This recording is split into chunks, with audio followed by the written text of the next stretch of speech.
ষষ্ঠ শ্রেণীর সমস্ত ছাত্রছাত্রীকে হার্দিক শুভকামনা জানিয়ে আজকের ভিডিও শুরু করছি।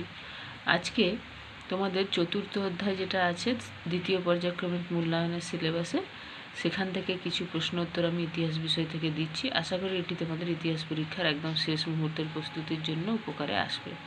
আর আমার এই ভিডিওগুলি যদি তোমাদের একটু হলেও উপকারে আসে, অবশ্যই চ্যানেলটিকে সাবস্ক্রাইব করবে, ভিডিওগুলোকে একটু বেশি বেশি শেয়ার করবে, লাইক ও কমেন্ট অবশ্যই করবে।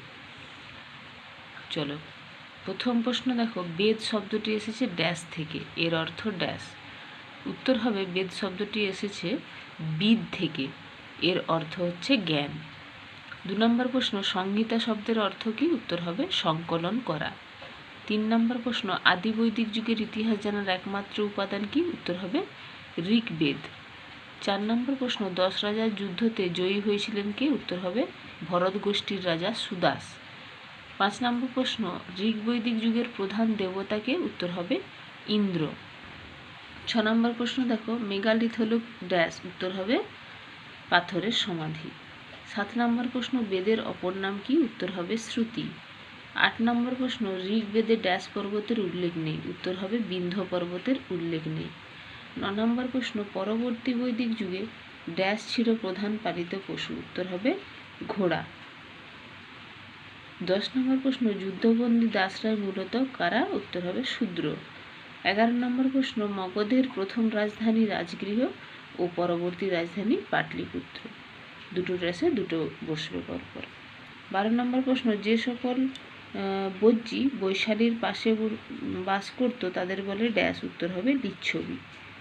13 নম্বর প্রশ্ন, বৌদ্ধ ধর্মের প্রধান গ্রন্থ হচ্ছে কি? উত্তর হবে ত্রিপিটক। 14 নম্বর প্রশ্ন, কেবলীর নামে পরিচিত কে? উত্তর হবে মহাবীর। 15 নম্বর প্রশ্ন, গৌতম বুদ্ধের বিভিন্ন জন্মের কথা ড্যাশ গ্রন্থে আছে? উত্তর হবে জাতক গ্রন্থে আছে। বুদ্ধ ধম্ম সংঘ হলো বৌদ্ধ ধর্মের কি? উত্তর হবে রত্ন, যেটাকে বলা হয় ত্রিরত্ন। 17 নম্বর প্রশ্ন, দ্বাদশ সংঘ ড্যাশদের ধর্মগ্রন্থ? উত্তর হবে জৈনদের। 18 নম্বর প্রশ্ন, সিদ্ধার্থ সংসার ত্যাগ করেন ড্যাশ বছরে? উত্তর হবে 29 বছরে।